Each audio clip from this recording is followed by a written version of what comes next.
ఒక పారిజాత పుష్పాన్ని ఒక బంగారు పద్మపత్రంలో పెట్టి నారదుడు శ్రీకృష్ణ భగవానుడికి సమర్పించాడు. ఇక్కడ ఒక వచనంలో చెప్పాడు ఇదంతా తిమ్మన గారు. అంటే పారిజాత పుష్పం యొక్క వైభవాన్ని ఇక్కడ అద్భుతంగా పొగిడాడు. ఎట్లాంటిది అంటున్నాడు? తన పరిమళాన్ని పొగిడేటటువంటి తుమ్మెదలు దాని చుట్టూ మోగుతూ ఉంటాయి. ఇంకొక మాట చెప్పాడు, తనని శ్రీకృష్ణ భగవానుడికి సమర్పిస్తున్నందువల్ల ఆ పుష్పం ఆనందంతో రాలుతున్నటువంటి బాష్పాలు విడిచిపెడుతున్నదా అన్నట్లుగా తేనెలు ఊరుతూ ఉందట. ఆహా!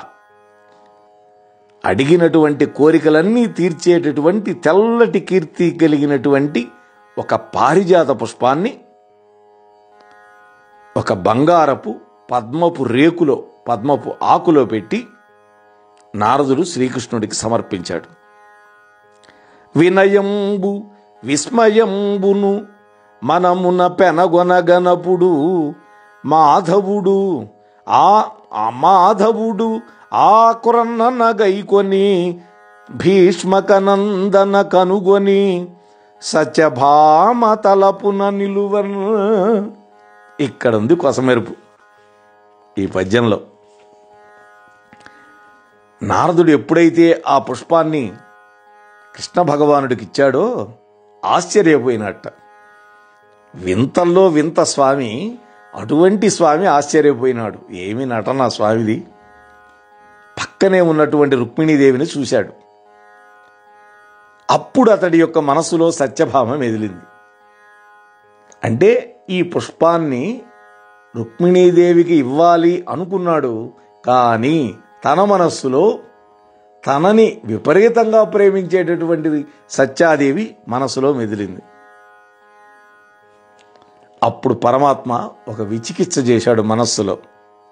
ఇది భోజాత్మకిచ్చిన కినుకతో ఏమంచును హించునో మది సాత్రాజితి, దానికే నిపుడు ప్రేమం పంపినన్ దీని తెల్లిదము చేసిన జాడదోచునకో, ఔలెమ్మిమ్మందు నేను ఉన్కి చల్లదువో ఏరికి పంపగా ననుచు లీలన్ రుక్మిణీకాంతకు. పరమాత్మ ఒక లీల చేయాలనుకున్నాడు. అందుకని ఆయన ఆలోచించినట్టుగా, ఆయనకు కూడా ఒక విచికిత్స మనస్సులో వచ్చినట్టుగా ఇక్కడ పద్యంలో చెబుతున్నాడు. ఏమనుకుంటున్నాడు స్వామి? ఈ పారిజాత కుసుమాన్ని రుక్మిణీదేవికి కనుక నేను ఇచ్చానా, సత్యభామకి తప్పకుండా కోపం వస్తుంది.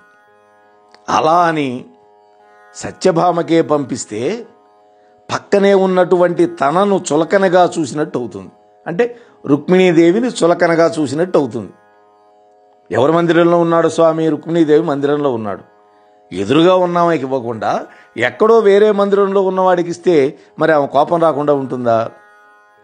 అంటే ఈ పుష్పం నా చేతిలోకి వచ్చేసరికి నేను ఈ రుక్మిణి మందిరంలో ఉన్నాను కాబట్టి మరెవ్వరికి ఈ పుష్పం ఇవ్వడం సబబు కాదు అని భావించాడు కృష్ణుడు.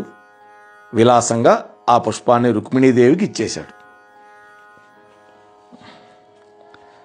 శ్రీకృష్ణుడు కళ్ళతో నవ్వుతూ నారదుడి యొక్క సైగల్ని ఆదేశాలుగా భావించి ఆ పుష్పాన్ని రుక్మిణీదేవికి ఇచ్చాడు. అంటే ఇక్కడే ఉంది, ఇద్దరు కలిసి నాటకం ఆడుతున్నారు. అందుకని ఇక్కడ నారదుడు కనుసైగ చేయటం వల్ల రుక్మిణీదేవికి ఇచ్చాడు. ఆమె దాన్ని తన అందమైన కొప్పులో తురుముకుంది. అప్పుడు ఆ తల్లి ఎలా ఉందిట?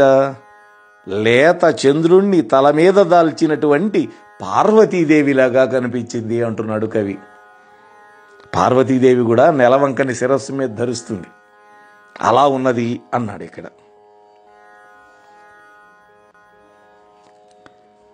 ఈ విధంగా పారిజాత పుష్పాన్ని ధరించడం వల్ల రుక్మిణీదేవి యొక్క నేత్రాలకి, వక్షోజాలకి, కురులకి, ముఖానికి, చక్కదనానికి, యవ్వనానికి, విలాసానికి అంతకు ముందు ఎన్నడూ లేనటువంటి ఒకానొక కొత్త సౌందర్యం కలిగింది అంటున్నాడు. అంటే సాక్షాత్తు ఆమె లక్ష్మీదేవియే, కానీ నరకాంతగా వచ్చింది కదా. ఆ నరకాంత దేవలోకంలో ఉండేటటువంటి ఆ మందార పుష్పాన్ని ధరించడం వల్ల అంతటి అందము, చక్కదనము, యవ్వనం ఎన్ని వచ్చినాయి అంటున్నాడు. రుక్మిణీదేవి అప్పుడు ఎలా ఉంది అంటే కడిగినటువంటి ముత్యంలాగా స్వచ్ఛంగా మెరిసిపోతున్నది. కలహానికి ఉత్సాహపడే స్వభావం కలిగినటువంటి నారదుడు చిరునవ్వులు చిందిస్తూ ఈ విధంగా అంటున్నాడు అమ్మతోటి.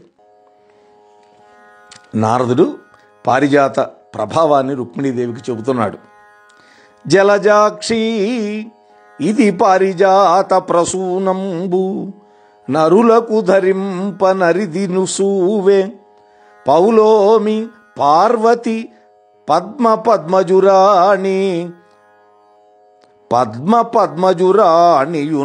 శిరంబునదాల్తురు అనుదినంబు హరిబహి ప్రాణంబవగుట నేడెరుగంగ వచ్చే నీకిప్పుడు ఇచ్చెగాన వెలదులు 16 నేవురలో ఎన్న సరిలేదు సౌభాగ్య గరిమ నీకు నీవు దాల్చిన కథన ఈ పువ్వు నేడు భాగ్యము వహించే ఉచితోపయోగ్య వృత్తి ఈప్సితార్థంబులు వడగూర్చు నిధిలతాంగీ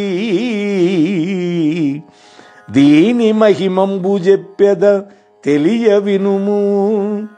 ఇక్కడ నారదుడు ఒక అద్భుతమైనటువంటి మాట మాట్లాడుతున్నాడు. ఓ జలజాక్షి, ఓ రుక్మిణీదేవి, ఈ పుష్పాన్ని ధరించటం అనేది మానవులకు అందరి వల్ల కాదు. అంటే మానవులకు దుర్లభమైంది. ఇది కేవలం ఇంద్రాణి అయినటువంటి శచీదేవి, పరమేశ్వరుడు పత్ని అయినటువంటి పార్వతీదేవి, విష్ణుపత్ని అయినటువంటి లక్ష్మీదేవి, సరస్వతీదేవి మాత్రమే ప్రతిరోజు ధరిస్తారు. అటువంటి గొప్పవాళ్ళు ధరించే ఈ పుష్పాన్ని ఇవాళ కృష్ణుడు నీకిచ్చాడు. అంటే సాక్షాత్తు లక్ష్మీదేవివి నీవే కాబట్టి నువ్వు కూడా ధరించే అర్హత ఉన్నది కాబట్టి నీకిచ్చాడు అనేది ఇక్కడ నర్మగర్భంగా అర్థం కావాలి మనకి. దీన్ని బట్టి నువ్వు ఈ కృష్ణుడి యొక్క బహిప్రాణమని నాకు అర్థమవుతోంది. మిగిలినటువంటి భార్యలకు ఎవ్వరికీ ఇవ్వకుండా నీకే ఇవ్వడంలో నీ గొప్పతనం, నీ సౌభాగ్య గరిమ తేటతెల్లమవుతున్నాయి.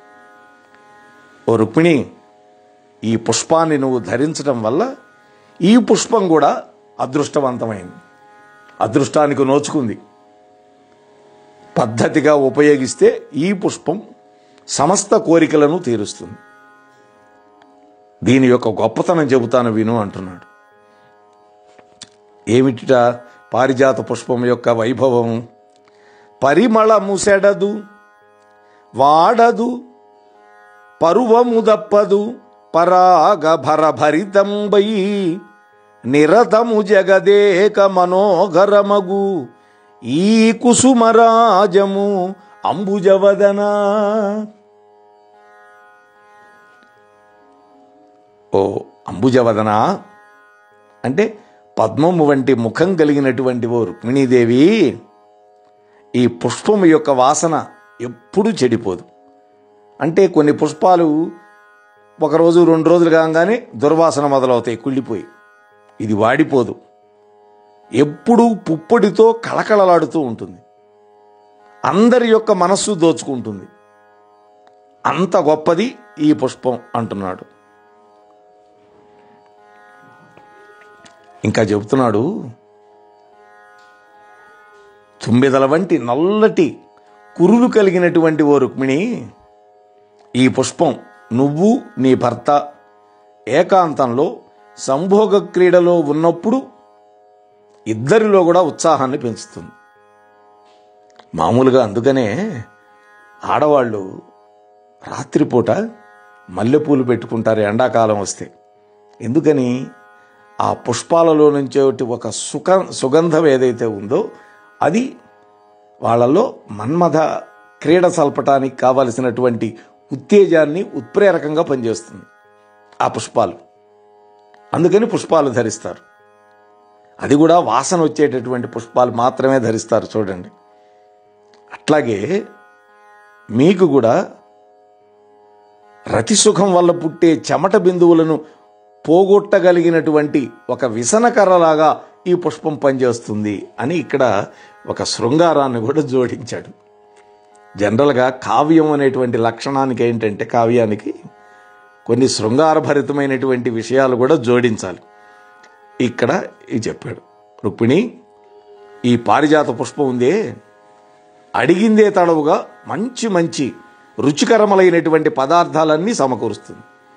అలానాడు అక్షయ పాత్ర ఉంది కదా ధర్మరాజు దగ్గర వనవాస కాలంలో, అది ఎలా సమకూరుస్తుందో ఇది కూడా, ఈ పుష్పం కూడా ఏది కోరుకుంటే రుచికరమైన పదార్థాలన్నీ సమకూరుస్తుంది. అలాగే ఆకలి బాధని అస్సలు రానియదు. ఈ పుష్పంలాగా ఎన్నో గుణాలు కలిగింది, మంచిది చేకూర్చేది వేరొకటి లేనే లేదు అన్నాడు. కాబట్టి ఇటువంటి గొప్ప పుష్పాన్ని నువ్వు ధరించు. నీ సవతులందరిలో నువ్వే గొప్పదానివి, ఐశ్వర్యవంతురాలివి అనేటువంటి పేరు కూడా నువ్వే పొందు అని చెప్పాడు. కువలయ పత్ర నేత్ర నెరిగొప్పునని కుసుమంబు దాల్చుటన్ సవతులు వచ్చి నీ చరణ సారసయుగ్మమున ఆశ్రయింపగా ధవుడరలేని కూర్మి జవదాటంగ నీ పలుక ఆదరింపగా అవిరళ భోగ భాగ్య మహిమాన్వితమై విహరింతుగావుతన్. ఇంకా రుక్మిణీదేవికి కలిగే వైభవాన్ని చెబుతున్నాడు నారదుడు. ఓ రుక్మిణి, అందమైనటువంటి నీ కొప్పులో ఈ పుష్పాన్ని ధరించడం వల్ల నీ సపత్నులందరూ, నీ సవతులందరూ కూడా నీ పాదాల దగ్గర నిలబడి నిన్ను కొలుస్తారు, నీకు సేవ చేసుకుంటారు. నీ భర్త కూడా నిన్ను నిండు ప్రేమతో చూస్తాడు. నీ మాట జవదాడ్డం, సవతుల యొక్క గౌరవం, భర్త ప్రేమ, ఈ రెండూ సంపాదించి నువ్వు ఎల్లప్పుడూ భోగభాగ్యాలతోటి చక్కగా తొలతూగుతావు అనే మాట కూడా చెప్పాడు. ఈ మాట చెప్పిన తర్వాత ఇంకా చెబుతున్నాడు, అమ్మా రుక్మిణి, ఈ పువ్వుని కొప్పులో గనక పెట్టుకున్నావా ఎండాకాలంలో చల్లదనాన్ని ఇస్తుంది, చలికాలంలో వెచ్చదనాన్ని ఇస్తుంది. చూసారా, ఏసీ లాగా పనిచేస్తుంది. అసలు ఈ పారిజాత పుష్పం గొప్పతనం ఇన్ని అని చెప్పడానికి వీల్లేదు. చెప్పాలంటే అవి ఎప్పుడూ కొత్తగానే ఉంటాయి, అన్ని రకాలుగా చెప్పచ్చు అంటున్నాడు. ఓ రుక్మిణి, ఈ పువ్వును గనక ధరిస్తే నీకు స్త్రీలోకంలో గొప్ప పేరు ప్రఖ్యాతులు వస్తాయి. అందువల్ల ఈ పుష్పాన్ని పెట్టుకొని నువ్వు నిరంతరము నీ తలలో పువ్వు వాడిపోకుండా ఉంటావు.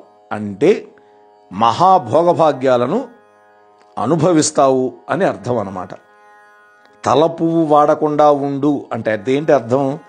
మహాభోగభాగ్యాలని నువ్వు నిరంతరము అనుభవిస్తావు అని చెప్పి చెబుతున్నాడు.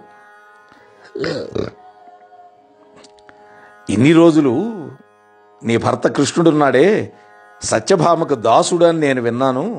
కానీ ఇప్పుడు ఈ దివ్య పుష్పాన్ని నీకిచ్చి నిన్ను గౌరవించాడు. అందువల్ల ఆ మాట ఇప్పుడు వమ్మైపోయింది అన్నాడు.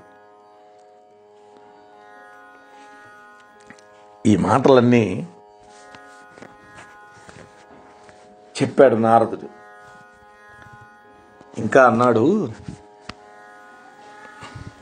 చక్కని దాననంచు నెల జవ్వని నంచు జగంబులోన పేరెక్కిన దాననంచు పతి ఎంతయు నా కనురక్తుడంచు తా నిక్కుచు విర్రవీగుచు గణింపదు కాంతల సత్య ఇంతకున్ శృకకయునునే నీ మహిమ సూచిన బోటులు విన్నవించిన. ఇది కొసమెరుపు పద్యం. ఇక్కడ